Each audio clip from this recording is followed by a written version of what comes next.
Hello, my name is Miguel. I work as a data engineer, data architect.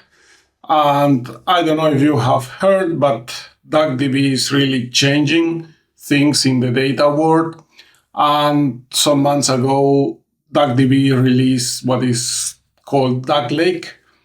And as it says here, ducklake delivers advanced data lake features without traditional lakehouse complexity by using Parquet files and your SQL database. It's an open standalone format from the DuckDB team. So I think ducklake has a great future, and I'm also very familiar with Azure. So what I have done is two repos. The first repo, it's called just MPZSQL, under Miguel El Gallo, MPZSQL. And this is a Python implementation of ducklake with the option that is implement flight SQL. So this allows you to connect from any client via JDBC, for example, to this server. And also it implements arrow flight, that is a protocol, let's call it like that, to easily and fast move big volumes of data. So this repo has been for some 3 months here open, and there are some stars, not that many, 9 stars. But what was missing is, okay, I can run this locally, which is nice, but doesn't make it very interesting. So what I just updated here is that now, starting today, there is this new repository that only contains infrastructure as code. So as you can read here, this repository will download the other repository and then will create in Azure all the resources, so you have ducklake running in Azure in an Azure Container App. If this doesn't ring a bell that much to you and want to see what's the result, let's say, of this, I recommend you to go to the end of the video. I will put some mark there where you can see that after everything is deployed, how you can connect and that kind of stuff. During the video, it's a bit long, but it's mainly 3 parts. First, we deploy the infrastructure to Azure via GitHub Actions. After that, we built a Docker image from my MPZSQL server. And in the third part, we deploy that Docker image to the Azure Container App, and then we connect to it. I hope you enjoy, and I hope you engage and do pull requests or ask or open issues in these repositories. Okay, here in the README, we can see which are the secrets needed before we start deploying anything. So you can see 1, 2, 3, 4. So what I have done, I have come here, and then in secrets and variables and actions, and I have defined those 4 secrets so we can start deploying. So we go to actions and then deploying infrastructure with BICEP. We just click run workflow from main. Recover those defaults are all good, nothing special here. And we start running this.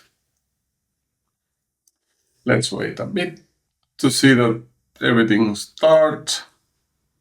And then I will pause the video because it takes like 10 to 15 minutes to deploy.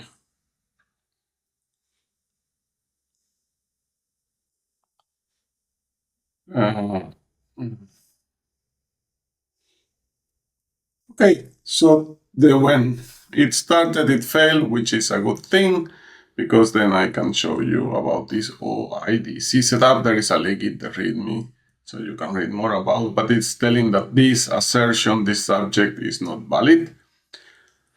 And if I go to my app registration, I see that it has for my organization, for the repository name is correct, but then environment, here I set dev, and what we saw here is that the environment should call deploy env. So I just will copy this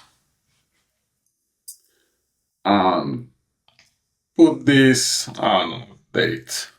So in my app registration, I have some other repositories that I was playing with, but mine was, the environment was incorrect. Now, if we go back here and we just click rerun, now it should go through, hopefully.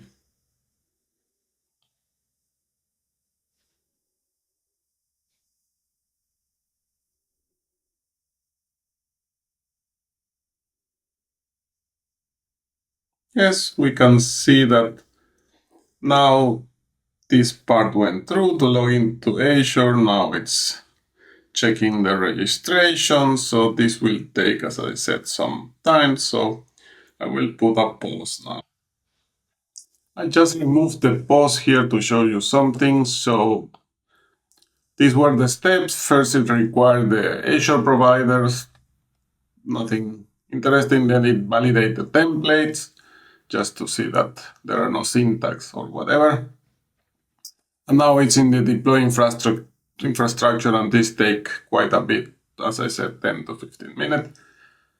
But if you are curious, if you go to your subscription, and there will be this resource group, MPZSQL, and then you can go there to deployments, and then you can see what is happening. So first is deploying a VNet, and then some log analytics, etc., etc. So just to, if you want to keep a tab what is happening, I think here is the best place where you can see what is happening. I will pause until this finishes. So, okay, we can see now that it has finished. Took 17 minutes. Another interesting thing to check, if we go to settings, and then we go to secrets and variables for actions. Remember that we had 4 secrets, and now we can see that the deployment also had added some secrets. Also in the README, you can see that this log fire bright token is something that you can add manually, and I recommend that. So we will see later that that's pretty handy. Now, if we go to Azure, here we can see that deployment is complete, and we can see in this resource group, let's see what is it inside. So it has deployed a managed identity, a VNet, a storage account, a private DNS zone, and somewhere there should be the most important part, the container app and the container apps environment, and somewhere there should be a Postgre, this here. And one interesting thing is that the password has been set to the secret, but is found in the BICEP parameters. But all components in our setup, including this one, they are not open to the public internet. So basically, if we find here networking, so from where people can connect to this one, they can connect only from the VNet. And here is the VNet that was deployed. So even if now the password, let's say, is not that secret, which is not a good thing, can be improved, but nothing major, because nobody can access or can connect to this Postgre except the components that are in the VNet, which is just the Azure Container Apps. We will run the next GitHub action that is called build and push Docker image. What this will do is just build the Docker image and push it to a container registry in Azure that was created by the infrastructure. Of course, all these could be set into one, so they run one after another, but while I was developing, I prefer to have them separated. So since this is open source, you can go ahead and do a pull request if you want to have something like that. Let's see what's happening here. So now it's connecting to the Azure Containers Registry. Then here it's downloading the the source code from the MPZSQL server. So because this has only infrastructure code, this repository, and there is the other one that is Miguel El Gallo /MPZSQL, just that's the main repository where the code is. And now it's starting to build Docker image, so I will pause. This will take, 3 to 4 minutes. Okay, so we can see that this one has finished, took 2 minutes 4 seconds. And what it did at the end was pushing this image to the container registry in Azure. If we want to take a look, we can go here. This is the container registry, and then it services repositories, MPZSQL, and then we can see that there is an image that was pushed right now. Now we executed the infrastructure, build and push Docker image, and now we have to execute the last one that will deploy infrastructure. Then we build and push the Docker image, then we try to deploy. I missed the name of the tag of the container image, then it was successful. So remember that there is a variable to set the Pydantic log fire token. If you have that, then you can come and check in your free Pydantic account. There is a free plan, you don't need to pay. And here you can see all the logs from the server. Because of the image was pushed, then the server starts automatically. Here we can see that at 46 there was something with the database creation failed, but the error is just that it already existed, so no need to create it again. But then after that we see that Postgres that already exists, Postgre connection successful, so everything looks okay. Of course, we can go to Azure, to the resource group, and here we have this container app. Here in revision and replicas, this should be running, and we can see the logs. And we can see that the server started successfully. It had loaded the DB extension for HTTPS, for Parquet, for JSON. Authentication is disabled because in the parameters it's set to be disabled, so you have to care about that. And then we can now go and connect to this server and see what happens. Okay, so now that we see that it's running, let's try to connect from dbbeaver. No special reason why it should be dbbeaver, but just because it's easier to set up. So from here, we copy this application URL, and then we set the connection, JDBC arrow fly SQL, that URL, the port, and at the end, we have to use encryption false because encryption is disabled, and Also, we want to disable the certificate verification because we don't have like real certificates. So we can here go and disconnect and then connect.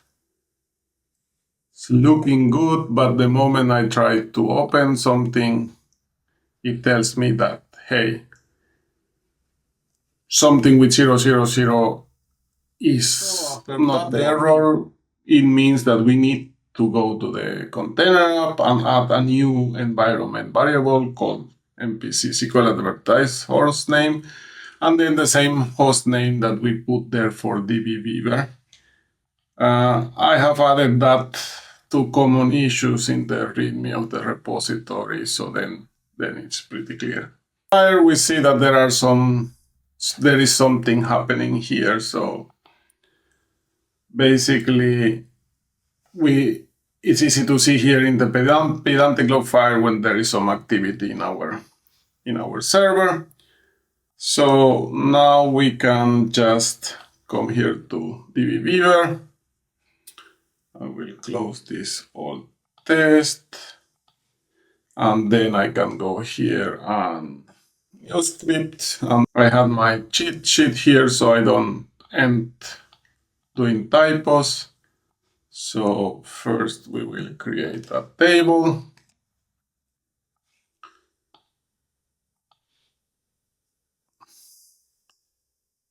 All good, and we can see, of course, in the pedantic that something should have happened here at the end of the time, and then after the create table we can continue. If I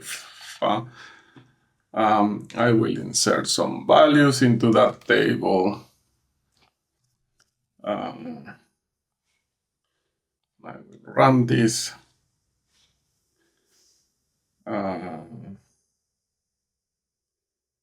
It's complaining.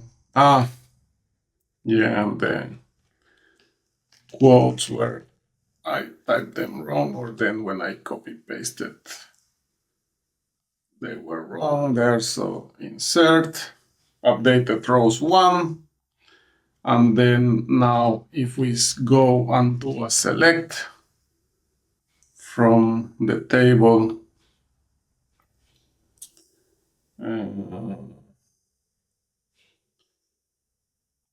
what is the problem? Again, the quote. I put it like that, and then I can type, and there we are. So after deploying and setting that last variable, we have a full ducklake running in Azure. And if we go now to Azure, that in the data lake, there should be some things created. Let's see if I have access to the data lake, because normally the infrastructure as code said, yes, said deploys it in a way that only whoever is on the VNet can access. So, but just for the sake of this, I will change it.